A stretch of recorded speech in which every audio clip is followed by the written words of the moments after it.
Hello, everybody. It's always really beautiful to share the two congregations together and have that continuity. Today we have, I just came back from Israel a week ago for the second time in 3 months. Last time I was in Israel was in November with five people from my congregation. We had kind of a private tour. Ellen Bookbinder was on that tour, and we really saw everything. And I landed on the day of the election, and I was able to vote. And this is kind of I think, fourth time out of the fifth round of election that I was able to vote in Israel. And not because I was planning it; it was because they kept having elections, and as I was going to Israel on my annual pilgrimage. But I think this time was, of course, the most dramatic because, first of all, there was a clear win on one side. So when Paul and I originally spoke about having a presentation today, I knew I was going to come back after the election, and we'll have something to say about the elections and the aftermath. I didn't know how dramatic it would be.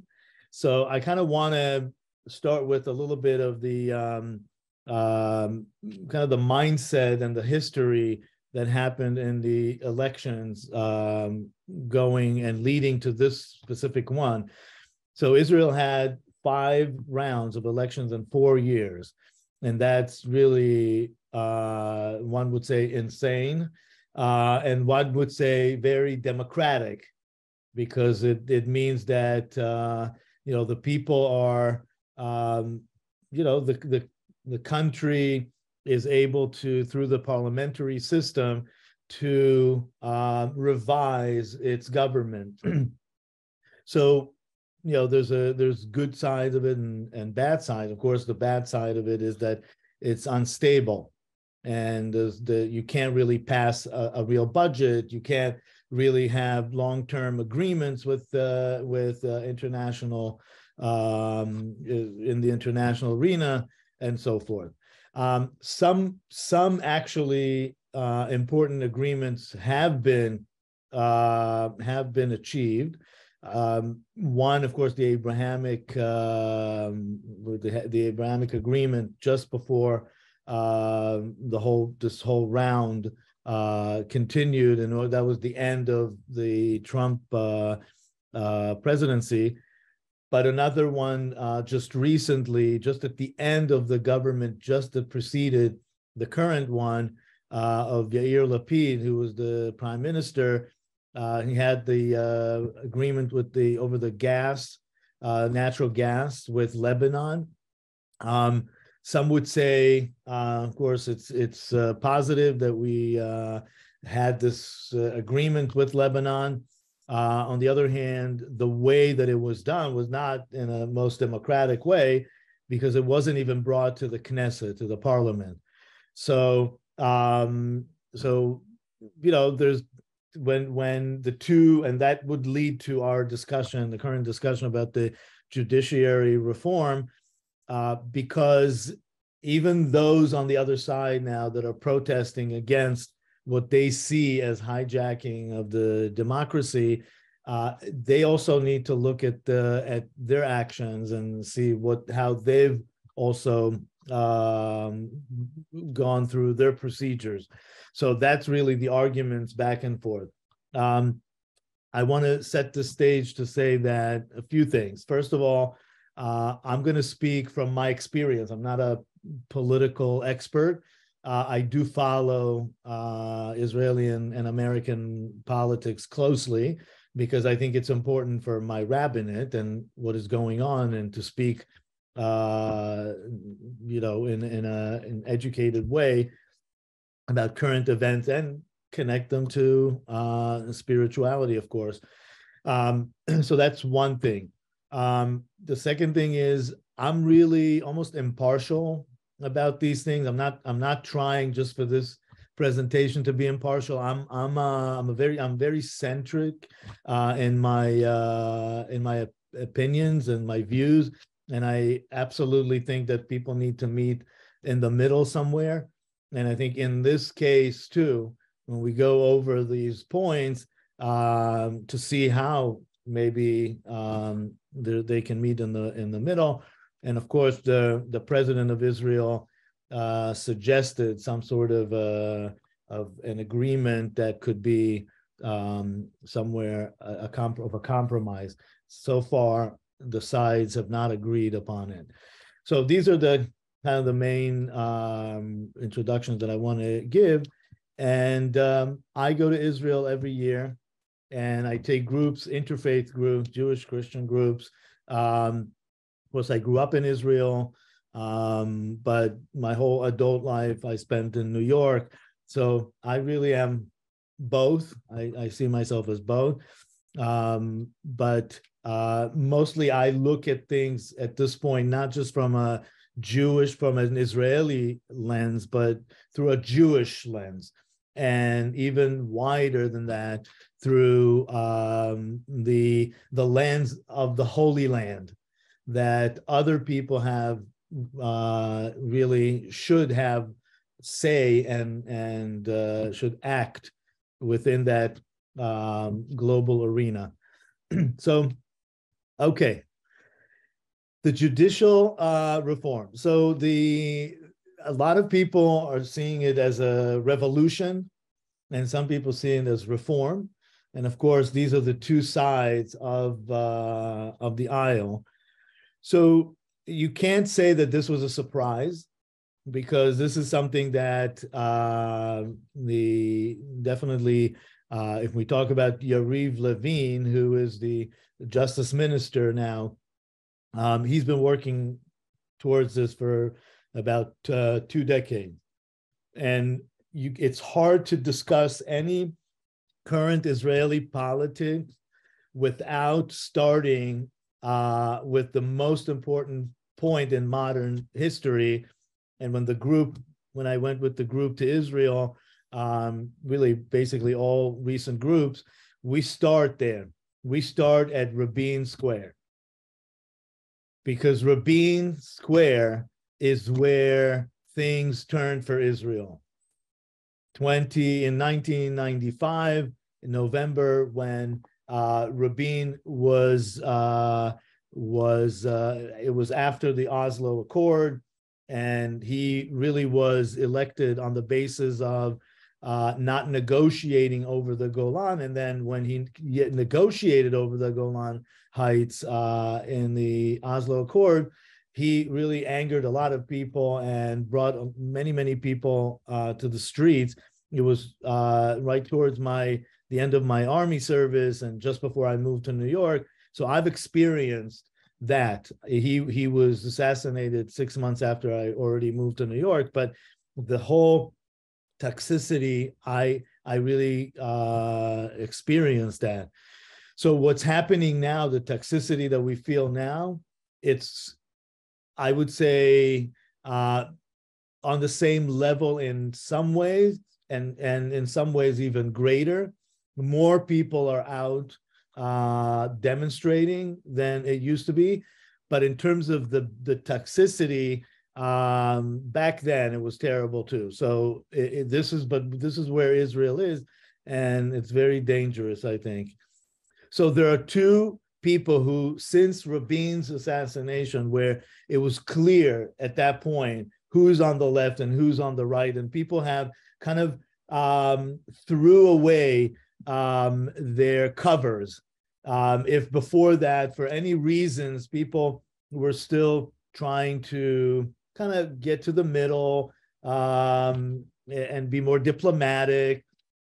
After Rabin's assassination, all bets were off, and people, if they were on the left, if they're on the right, they were not shameful or bashful to say, this is where I am.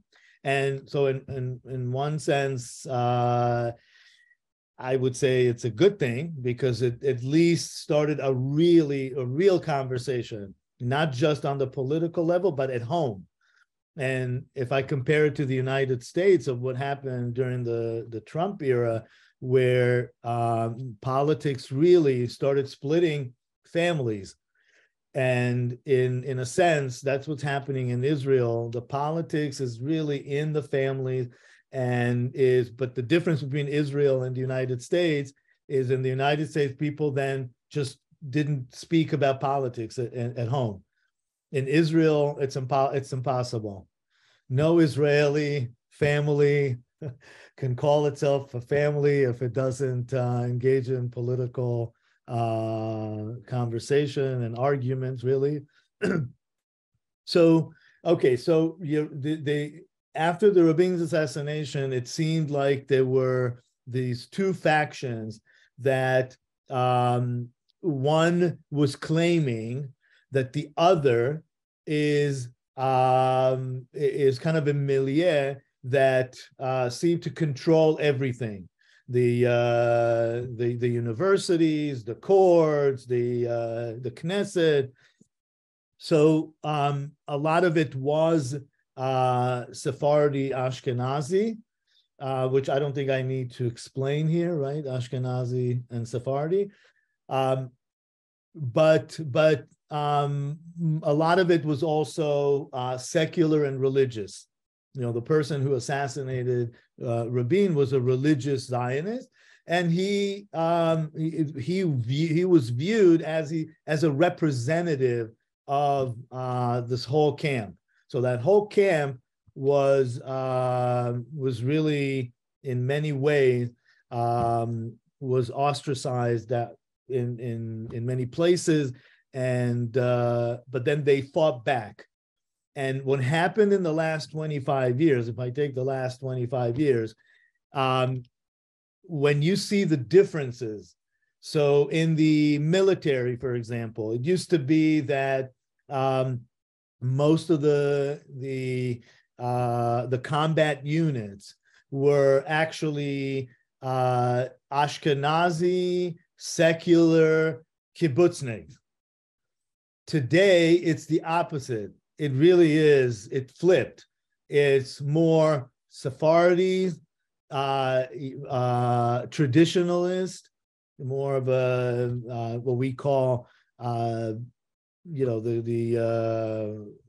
Masorti, the traditionalist people. Many yarmulke wearing soldiers. So it really somehow flipped. What happened in the Knesset? Many more Sephardi Knesset members, and in very prominent places. But there were places that are still seem to be secular and Ashkenazi. And in order to really get to the bottom of this, some people would say, no, it's not really about that. But from my experience, and I'm not just speaking from my own experience, for the people that I know around me, but really it kind of the bottom line. And how do we see that? Because the whole judicial reform surrounds the Supreme Court. And the Supreme Court currently, out of 11 Supreme justices, have 10 Ashkenazi justices and 1 Sephardi. And all these rules that they've ruled on, they seem to, in the people who are supporting the reform, seem to be that, give you one example, the Dairy law, the Knesset member Dairy, who was convicted twice of embezzlement, and he was in jail once. He's Moroccan. And when they had to judge if he should be can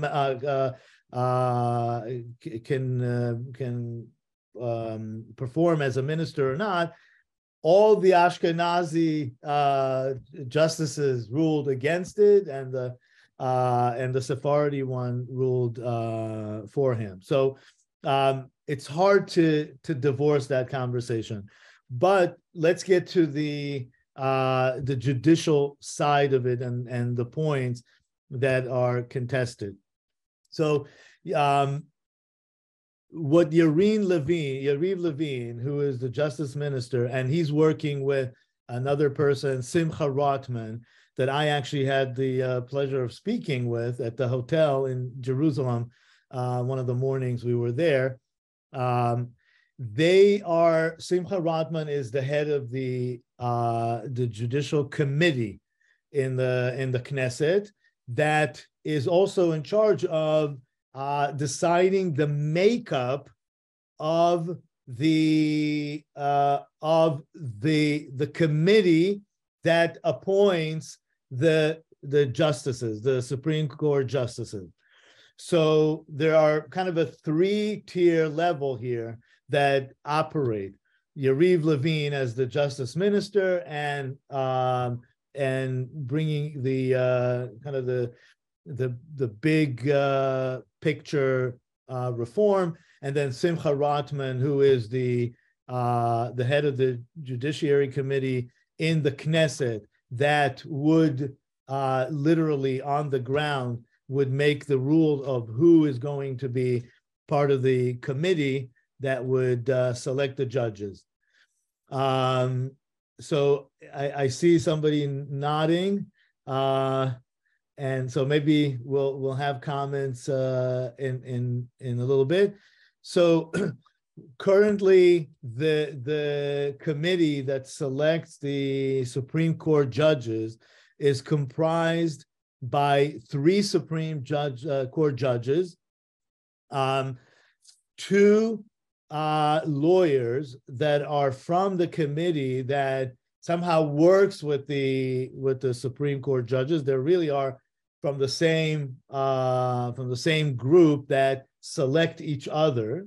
The vote for the judges, and the judges select from those groups to be the Supreme Court judges. So they kind of, and that's the main argument, that they are 5, even though there are 3 Supreme Court judges and 2 lawyers, but really they are one group. And by default, they comprise of a majority of the committee of the 9. The rest of the committee, the 4 people on the committee, are one representative from the coalition, 1 representative of the opposition, 1 from the public domain, and another one. What am I missing? And one person, 3 judges, 2 lawyers, 1 Knesset representative from the coalition, 1 from the opposition, 1 public representative. Okay, so we're missing 1 person. So it may be that it's 2 public representatives. But either way, the Knesset has very small representation in on that committee, and either way, they're never going to be majority. And this is where the issue is, that Yariv Levin and those who lead the reform say that essentially, if the Supreme Court can strike out any law, and we will get to that idea, can strike out any law that, and everything is, there's an expression, justiciable. So everything that in Israel is, nothing in Israel is out of the purview of the Supreme Court. Now, this is the Supreme Court in the United States, for example, and this is really the only place I can personally compare it to, can't really write the Constitution. There is the Constitution, so they can propose amendments and they can do other things. But bottom line, Congress is going to approve such thing. In Israel, because there is no constitution, in the beginning, in the forming of the state of Israel, they were thinking to have a constitution, but because of all the wars, they never got to vote on a constitution. But what Israel does have is a set of basic laws. And those basic laws are sort of the constitution, but they're kind of schizophrenic, because when people want to treat them as the Constitution, they point to them and say, "Oh, this is a basic law. We can't touch it. We can't do anything about it." And then when they do want to change it, they say, "Well, it's a basic law. It's not a constitution. We can change it." And that's really why Israel's wobbling, because it doesn't have a fixed set of laws that are beyond the purview of any of the bodies alone to change or to interfere. Now, another important to understanding in Israel, in the structure of the three branches of government. So I want to interject for a minute as a rabbi, and to say that when we talk about Israel as a democratic versus Jewish state, it causes a lot of problems, because if you want to go with the democratic, it means that by default, and it would be inevitable that one day, because of change of demography or change of anything, it would cease to be a Jewish state with Jewish majority or Jewish rules. If you say that it's only going to be, you're going to go by Jews, by Judaism, by Jewish state, you of course run the risk of sounding and looking like you're being racist. However, I personally, again, this is a parenthetical kind of a statement here. I think that they shouldn't use the word Jewish or democratic, because that is very confusing and it goes through different systems. Democratic can be all kinds of ways to be democratic, and Jewish can be all kinds of ways to be Jewish. And this is what the point I'm driving to, is that in Judaism, there is a built-in democracy. The built-in three branches of government came from the Jewish structure. The Jewish structure had the king, the high priest, and the prophet. And they all had to agree when it came to very important things like starting a battle, going out to battle. They all had to agree. So in a sense, there was these three branches of government built into Judaism. And I would hope that they would emphasize that. In modern Israel, though, those three branches are a little skewed. And this is where the battle is. The judicial is, of course, the Supreme Court, but the legislative and the executive are tied in together because they're almost the same one. Because the legislative, which is the Knesset, really selects the executive, which is the coalition, the government, and it is the majority, is the 61 and over. So in a sense, if the Israeli government, right, that operates the coalition operates in a majority way, it's really one, because it'll vote always the majority in the Knesset, especially if they have coalition agreement or a pre-coalition agreement. So okay, I think maybe I'll stop you for a minute and maybe see if people have questions or clarifications before we continue. Okay, so let's see Anybody? if anybody has a question. You have to unmute because I muted everybody while you were talking. Yeah. Okay. Cynthia, I don't know. Cynthia Powell, I see that you're nodding and it's like, I almost feel like I'm having a conversation with you. Could you want to maybe share a little bit of your thoughts? Well, I wasn't sure I should wait until you were finished. Because no, I know. That's why I'm taking a break here. It's important. I do want to have a conversation. Sure. Go ahead. Okay. So just as a preface, I guess, my son does business in Israel. He was way ahead of the game of this Zoom thing because he wasn't going to Israel. Well, he has many times, but they were doing a lot of this stuff on Zoom with his company and so forth.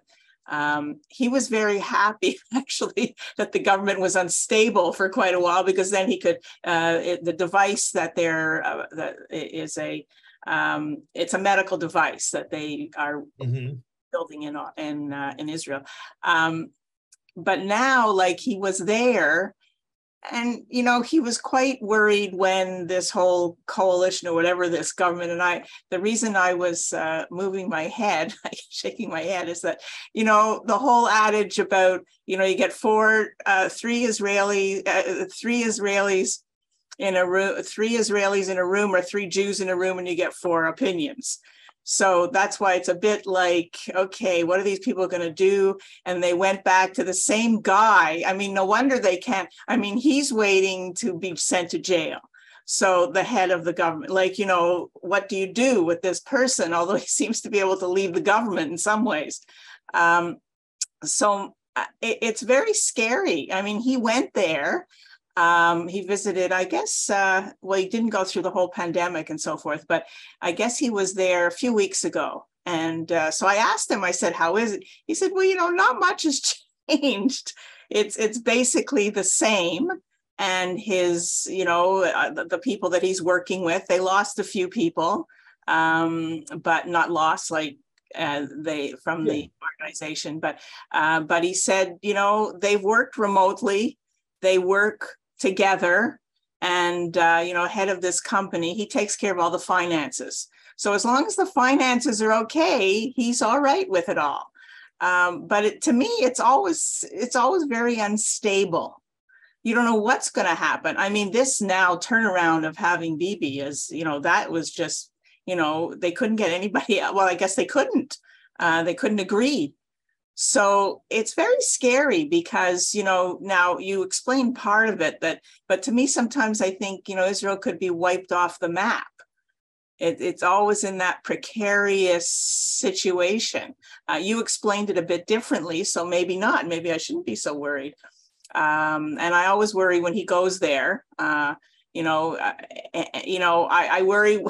My daughter lives in New York, and I hear of something happening on, you know, I worry about it, which is crazy because she's not even where that's happening. But he said it was lovely. It was beautiful. He has a brother who lives there. And so it just seems to go on. But to me, it's always very scary. Yeah.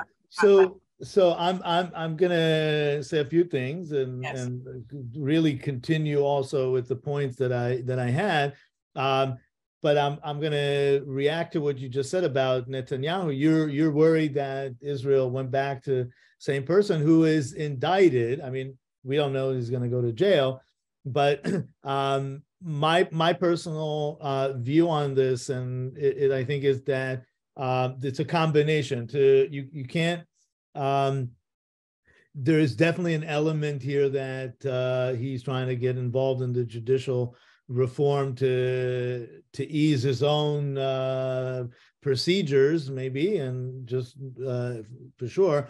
I wouldn't doubt that this is part of it, but I don't think it's the whole picture. Definitely the politics in Israel has been for a long time, and I would say you could even claim since Rabin's assassination, because he was blamed for enticing part of the rhetoric against Rabin. But so you could say definitely that in the rightly or wrongly, but the politics in Israel for a long time now has been yes Bibi, no Bibi, absolutely. And anybody who says otherwise just doesn't understand the political sense in Israel. It's definitely Bibi and no Bibi. The many demonstrators that are on the street now, and maybe some people will disagree with that, but many people will agree with this notion that many of those who are on the streets now are the same people who demonstrated against him before when he was the prime minister, and it had nothing to do with the judicial reform. So I definitely agree with you that it is about Bibi or not Bibi, which is amazing. I mean, he has such power either way. Would you agree with him or disagree with him? One of the reasons that, and again, I'm bringing a very diverse views here. They're not all my views. When it's my view, I'll tell you it's my view. But many people in Israel view the yes Bibi, no Bibi as definitely not just an Ashkenazi Sephardi, because most Sephardis vote for Bibi, for Netanyahu, but it's also almost like a class war that the people that Netanyahu represents seem to be like more of the kind of the workings, kind of the lower class in some ways. So it's hard that there's a professor who came up with this phrase, first Israel and second Israel, that there are people who are in the first primary Israel and people who are in the second Israel, in the periphery. And in some ways it's true. There is one Israel, but just like in every country, there's the higher class and lower classes in different ways. When I was growing up, I never thought of financial position as to be higher class or lower class. For me, it was always about education.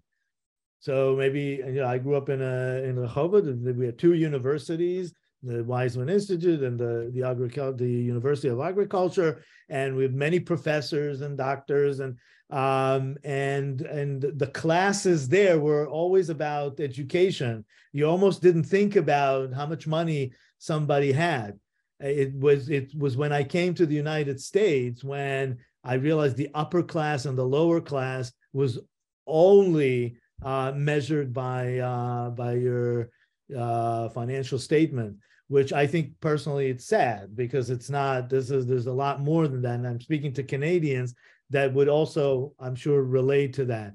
But in any case, the yes Bibi, no Bibi is definitely where it is, because there are a lot of people, and I can tell you for sure that they go out to demonstrate, and I'm not sure they know what they're demonstrating exactly about, but they know that they don't like the current government that is definitely, I've never seen it in my life at all either, that is strictly right-wing, religious government. That is incredible.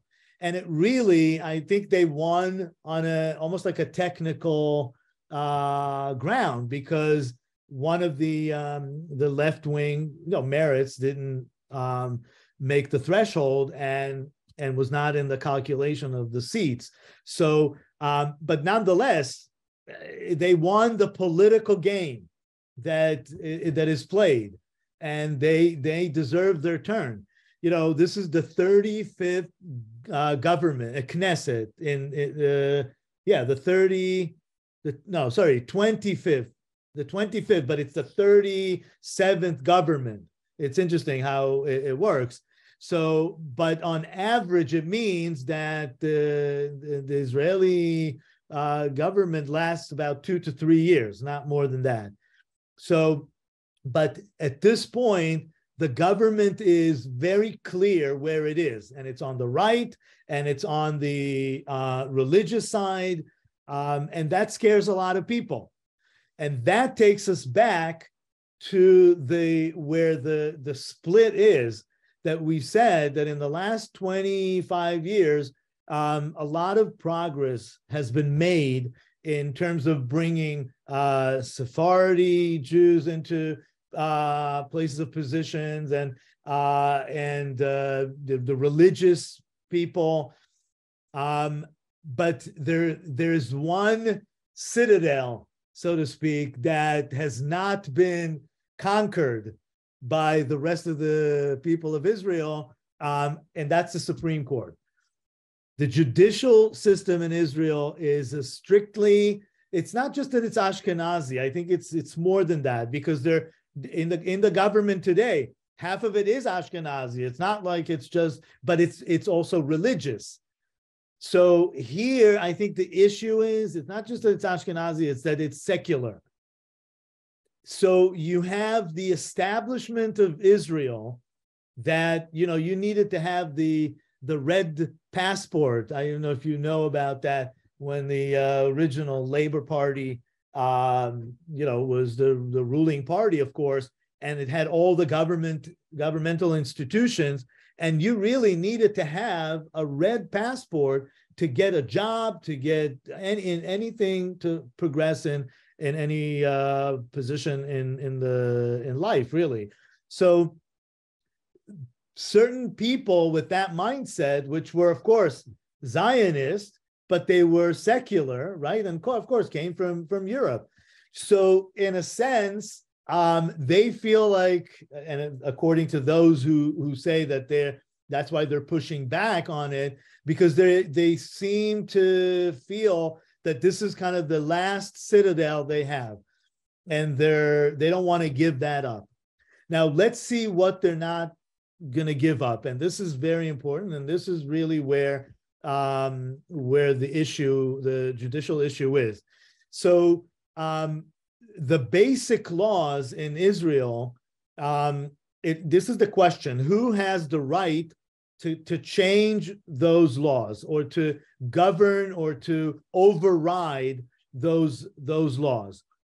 So the Supreme Court did not have the power to do that before Rabin's assassination. Actually, the law that was passed in the Knesset in a very small majority, not even, it was like a fourth of the Knesset attended, and it was by a small majority that they could judge intervene in the judgment of the basic laws, was passed 4 days after the Rabin's assassination.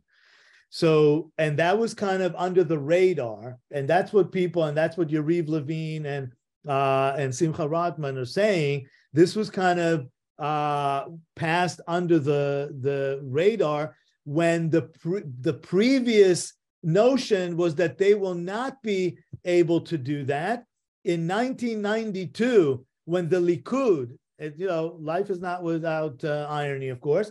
In 1992, it was the Likud who passed the laws of two main basic laws of the human dignity and the right for occupation, not occupation of the territories, but in terms of jobs. Everybody has the right to hold any occupation they want. So at these two laws were at the time were designated as basic laws that could not be changed, like a constitutional law. And it was at that point definitely because people were concerned about this precedence, but the Knesset assured people that the Supreme Court will not intervene in these basic laws.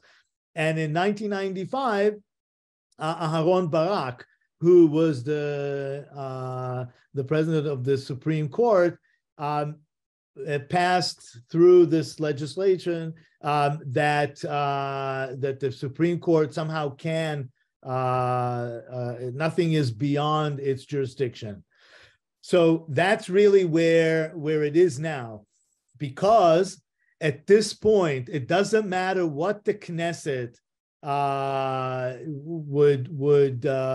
would rule, the Supreme Court can overturn. And it has done that in several cases. And in some cases, of course, it's good. I would support that. But in some cases, they judge. So before saying yes or no, or what I personally think about it, what I would say is it's clear that the Supreme Court is a left-wing liberal body. I mean, if anybody says no, okay, it's one of those things that then you really don't know what you're saying. So they're definitely a liberal, secular left organization that lean always towards that. Now, in some ways, it's good because most of the Jewish population in Israel are leaning right. The reason that this government is fully right-wing religious government is because the Arab parties and the extreme left parties did not go through the threshold. So they always balance it. The Arab parties, of course, balance that. But without the Arab parties, Israel would be a right-wing, traditional place, religious maybe. So personally, I like the balance. I am I'm liberal on many ways. Of course, I'm a rabbi. I'm a faithful man. I'm religious, but even in my religion, I like the balance. And actually, when I did have the opportunity to speak to Simcha Rotman at the hotel over breakfast, I emphasized what I keep emphasizing is that the egalitarian plaza of the Western Wall that has to be open for prayers. And he said, but it's there. I said, well, not really. First of all, you can't really access the Western Wall all the way. And second, every time I've been there and we tried to do any service, we were interrupted. And sometimes intentionally, they would bring people to interrupt services. So he said he'll look, into it. But the point is that you always have to keep the balance. And I think because especially what Cynthia was alluding to, that Israel is in danger all the time. Look at what's going on in Iran now, and who knows, it can be in the next few days that we're going to have a strike there or something. It hasn't been, the American and the Israeli militaries cooperated just recently on a grand scale that is clearly preparing for something. So we always have to be balanced. And what people are worried about too, those who demonstrate against a reform, is that even if literally or technically what this reform is trying to do actually make Israel more democratic in a way that that the Supreme Court will not appoint its own people all the time. In the United States, at least the elected officials select or have to agree on the Supreme Court justices. In Israel, they really appoint themselves. It's its own body. And if it has the last word on everything, okay, maybe sometimes it's good, but sometimes may not be good. And that doesn't matter. The point is to have a balance between the three branches of government. So, but the people, another argument that people have against this reform, it's even for the visibility of it in the world, that it seems like Israel's trying to weaken its judicial arm. then it's not good for investment. It's not good for in the international court when military officers or pilots, fighter pilots would go through international airports. They can be arrested because now they're not viewed as part of a democratic country that really has a balanced judicial system. So this is kind of, as we say, begadol.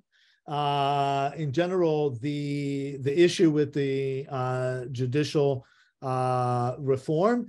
I would just conclude in a couple of more sentences to saying that when people see and say that this is like a coup d'etat, that all of a sudden the government was elected and it's trying to take over all the judicial system, that also I think is a wrong and hurtful rhetoric, because they have been working on this for 20 years. This is a very clear, they ran on this very clear idea. So they ran, of course, on other ideas that they're have to be involved in now, but this was definitely one of the main clear points. So I think for an international audience that is not on the ground in Israel and doesn't have immediate contact, it's important to understand that, first of all, what you see on the news now is always on the ground, but also that this battle, and this you can maybe take my word for it or not, is a lot bigger than just a specific judicial reform. It is really about the classes in Israel and who gets to say the last word. Okay. Thank you, Gadi. That was interesting, and you taught us a lot that we did not know about this situation with the Supreme Court. We didn't know that the majority are Ashkenazi, and we didn't know that they more or less choose each other without oversight from the Knesset and others. So yeah, it used to be that they strictly chose their people. Now they still have the same power in a different way. They can veto anybody they don't like, which means that it doesn't matter. There'll always be majority in that committee. So they always same. The bottom line is really the same. Lionel, how are you? Fine. Okay. So I just wanted to say, like you were saying before, that a lot of the people who are demonstrating don't even know what they're demonstrating for. And also that, some people think that these changes to the Supreme Court will classify Israel as not being a democratic country. But I mean, like if you compare it to other Western countries, like it's not like the treatment of the Arabs on the West Bank. I mean, it's, like if you look at like Netanyahu himself, I heard him on TV comparing it to the notwithstanding clause in Canada. I mean, in Canada, the notwithstanding clause is kind of, I think it only holds for 5 years, but I mean, it allows the government to override Supreme Court decisions. And I think in Britain, it's even stronger. I mean, you have the supremacy of Parliament, and they don't really have a written constitution either. So, I mean, a Parliament in Britain can override a law to change a court decision. I think the term that you're using for Canada and Israel, they're calling the reasonableness. Is that what you're referring to? No, I'm just talking about these changes to the powers of the court. I mean, it doesn't, do the people really understand what is happening and they don't like it for a theoretical point of view, or is just the results that they're worried about? Like I was listening to a talk by Alan Dershowitz, and like he was comparing the situation in the United States and in Israel. Like in the United States, it's kind of the other way around. It's like in Israel right now, the Supreme Court is considered a force like supporting kind of left-wing politics, whereas in the United States, it's the other way around. It's now become a force to the right, and you have people on the left, Democrats, who want to create new legislation which will allow the government to appoint new Supreme Court judges. I actually read his opinion too, Alan Dershowitz, and he actually prefaces it by saying that actually this reform will make Israel, he doesn't support it, but he doesn't. He said it's not a good idea for all the reasons that we said too. It's like the visibility of it and other things. But he does say actually this will make Israel more democratic than it is now. Yeah, well, it was also saying it was like Dershowitz. Most people, they don't really care about like the theory about what is theoretically just. They're just looking for the and result. that's the problem. I mean, if the Supreme Court in Israel was a force for the right, then the same people would probably be in favor of, and if the government was on the left, wanted to override right-wing decision by the Supreme Court, they'd be quite happy about it. I mean, Dershowitz seems to think that most people are not really like that principle. They know what they want, and they want to find some way to get it. Yeah. I mean, some people, the main, and you can see a lot of Israeli flags, of course, right? The flag kind of made its return, which is a good thing. But you see a lot of the gay flags too. Yeah. Because the LGBTQ people are very concerned. I have to say, I was concerned in some ways, but I'm kind of torn because I want Israel to be a liberal country, of course, and defend the LGBTQ rights. But I also want Israel to be a Jewish state. I think the I'm taking a class now at Columbia. I'm trying to finish my master's, and I'm taking a class about the history of Jewish migration. So you can imagine the vastness of the material, but the premise, and one of of course the class that we had about this is the immigration laws to Israel, who is permitted to immigrate to Israel and who's not immigrating. And in some ways, if you would compare it to the United States, you would say, oh, they're limiting it only for Jewish immigration. That's racist. But you know what? That is the premise of Israel. Whether you like it or not, if we don't do that, then Israel's not a Jewish state, and then the whole thing goes out the window anyway. So Israel, that's why Israel is in a very delicate situation always on this rhetoric between viewed as racist because it's trying to protect its Jewishness, and being liberal and accommodating everybody else. I think it's important that we find the common ground. In Israel, I think we have no choice but doing it. We think it's both. Everybody agrees that there's need for reform. It's just now finding the middle ground to doing this. Yeah. Thank you for that. Any other questions or comments from anyone? It's good to see you again, Gadi. Yes, thank you very much. This is always. Maybe we can, we are doing it now almost on a regular basis, so it's very nice. Yes. Francis, Paul, you have a question? Paul? Yeah. Well, it's also, you have to remember then that in the U.S., we should not be confused with the separation of church and state. You cannot do a separation of church and, well, in Israel, it's a Jewish state, but who decides what is in the Jewish package and what is outside the Jewish package? And that's often political, because you have all kinds of all segments of Jewish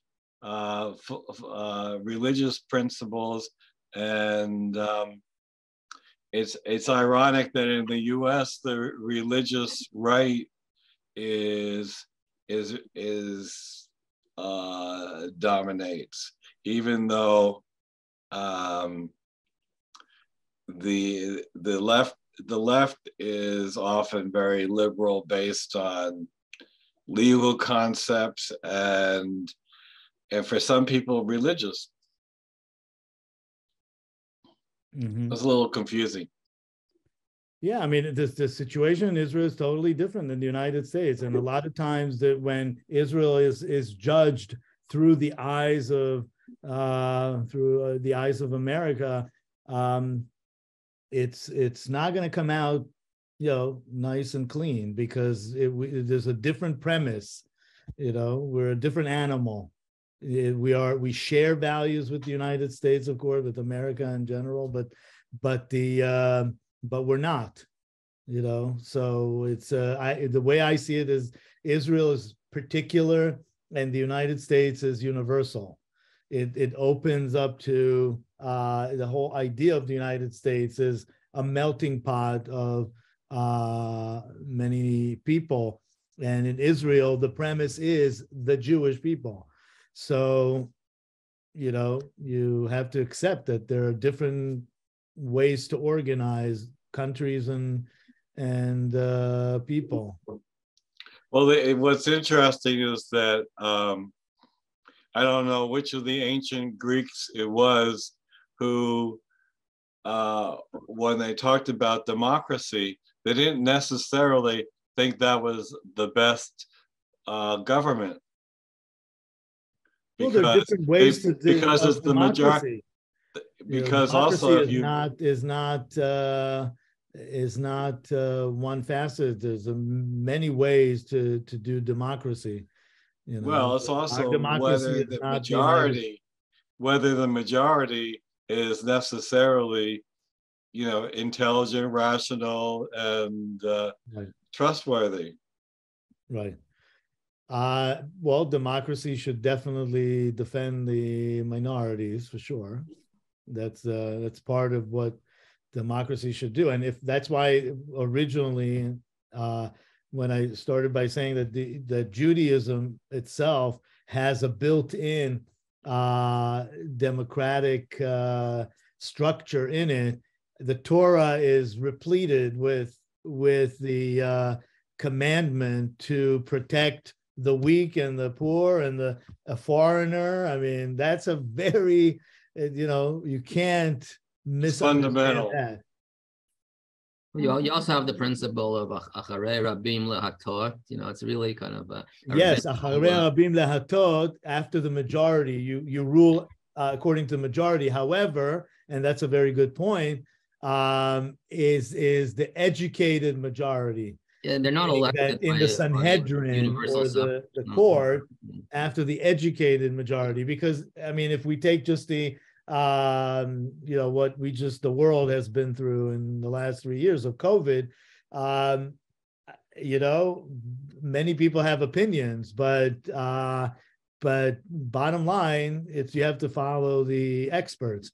I mean, not all the experts were followed. There were experts on other sides that were not followed. That's a different story. But you really have to follow the experts, because we don't know. So you have to be able to trust the experts, and that's part of the visibility that, it's not so much about the technical issues. It's about the general trust that we have in our elected officials and our governments and so forth. So any other questions? I hope this was a good summary of... I did have one other comment, although I see some Francis and Paul have their hand up. No, it's just that, Paul, you have to lower their hand after... No, what I did was something on a slightly different angle. Like what you hear in the news is like a lot of people are upset and worried, not just because of the changes to the Supreme Court, but because of this Itamar Gvir, Ben Gvir, who is now part of the government. And like how you hear a lot of articles comparing him, and Nazi ideas. But what I was interested in is like comparing Ben Gvir to Menachem Begin. I mean, because I found this old letter, 1948, written to the New York Times it was signed by Albert Einstein and Hannah Arendt and Sidney, a bunch of who's who on the American left, and they were saying that they shouldn't allow a Begin into the U.S. because he's a Nazi and a fascist. So a lot of language used to criticize Ben Gvir is similar to the language people used against Begin. And like, but I mean, he turned out to be the first Israeli leader to sign an agreement with an Arab country. So it didn't turn out to be. Ben-Gvir is not even a prime minister. But the other thing is, like, I was just trying to compare the two. Like, they both have law degrees, Ben-Gvir and Begin too, and they both had these even more fanatical mentors. I mean, with Begin it was Jabotinsky, and with Ben-Gvir, although he didn't know him personally, I mean, he was influenced by Kahane. Yeah. And, so you know what happened in Israel, and again, I would go to that point of Rabin's assassination, that the left went further left and the right moved further right. Yeah, because the differences between Begin and Paris, let's say in the 80s, I don't think they had even a joint coalition. Don't forget the rotation. So they were able to work together, but now the left moved so much left. If you hear Golda Meir in the 50s, you would think she's like, on Smotrich's side. right. And so they've definitely moved way to the left. And like you said, Begin was willing to negotiate over land and make the peace with Egypt. Today, those right-wing people probably will not do it. Well, look, I mean, if Sharon could give back Gaza, so I mean, another right-wing government, if they felt it was really necessary, I mean, in order to preserve the Jewish part of the Jewish state, I mean, they may want to, rid themselves of a hostile Arab population. We can definitely talk about that in a separate presentation, because I actually lived in Israel at Yeshivat HaKotel during the Hitnatkut. And I had reservations about it, because he did not let people go and demonstrate. Even he held the buses in Jerusalem and other places, so that wasn't really democratic. But be it as it may, Israel's struggling with a lot of things at the same time, and a lot of the steam that people are releasing now have to do with a lot of things. It's not just one specific thing. It's just, I think people have had it, and they want to for the government, any government on either side, to understand that when they are in governing, it's not about winning, because if they win against their brothers, sisters, and they have nowhere to go. So you have to take that into consideration, that it's not a football game, that winner takes it all and there's nothing there for the other side. That is the most important thing. And I think as a rabbi, I would say this goes back, at least 3,500 years. And that we need to figure this out. Thank you very much. Lionel, I think that's enough questions for today. We're going to save the rest for your next presentation.